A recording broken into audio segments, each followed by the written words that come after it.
இல்லை தெரியாமல் தான் கேட்குறேன். ஒருத்தர் நல்லா இருக்கிறது உனக்கு பிடிக்கலையாடா? ம் அவனை ஏன்டா குடைச்சல் கொடுத்துனே இருக்கிறீங்க? பாவம் அவன். ஆ அவன் கஷ்டப்பட்டு அவன் சொந்த காலில் அவன் மேலே வந்து நிற்கிறான். நான் அவனை பார்த்து நீ வயிற்றுச்சல் படுறிய. ஏன் அவன் பின்னாடி போய் பார்த்தியா நீ? ம் பின்னாடி போய் பார்த்தியா நீ?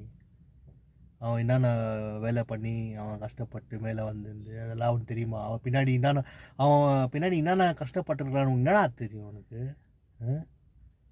சொல்லு. அப்படி ஈஸியாக சொல்லிடுற அவங்ககிட்ட இதுக்குது அதுக்குது இதுக்குது அதுக்குதுன்னு. அவன் அதுக்குது இதுக்குதுன்னா அவன் கஷ்டப்பட்டு அதெல்லாம் வாங்கிக்கிறான். அவன்லாம் நான் உன்ன மாதிரி திருட்டுத்தரம் பண்ணி இல்லை ஊரை வாயை அச்சு ஊர் வாயை அச்சு அதை வாங்கி பிடுங்கி சாப்பிட்டுக்கின்னு அவன் வேலை வரலடா. அவன் கஷ்டப்பட்டு வந்துக்கிறவன். புரிஞ்சுக்கினியா? அவன் வயிற்றுச்சலாம் நீ கொட்டிக்கினேன்னு வைய, லைஃப்பில் இல்லை பரலோகத்தில் கூட உனக்கு இடம் கிடைக்காது. தெரியுமா?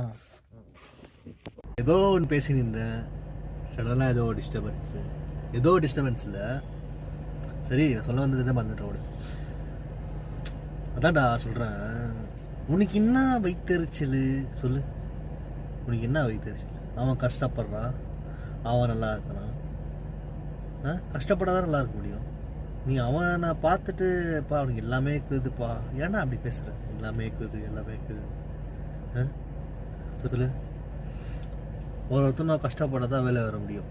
சும்மா எதுவுமே தூக்கி விட்டுற மாட்டான். புரிச்சா? எதுவுமே அதான் விஜய் சொல்லுவார், don't judge by the book. அதாவது என்ன டைலாக் அது? Don't judge the book by the கவர்ன்னுவாங்க. விஜய்கிட்ட ஒரு ஃபிலிமில் அது don't judge the book by the cover. ஆளை பார்த்து இட போடாத, அவன் மொக்க பீஸுன்னு. அவன் மைண்டுக்குள்ளே பல மசாலாங்க இருக்கும் தெரியும், நெஞ்சிக்கோ ஃபஸ்ட்டு. நான் ஸோ அதான்டா, உனக்கு என்ன வயிற்றுச்சல் இந்த மாதிரி? அவன் முன்ன பின்ன அவனுக்கு தெரியுமா? அதை முன்ன பின்ன அவனை நீ பார்த்துட்டு இருக்குவ. உனக்கு என்னன்னா அந்த மாதிரி வயிற்றுச்சல் அவன் மேலே?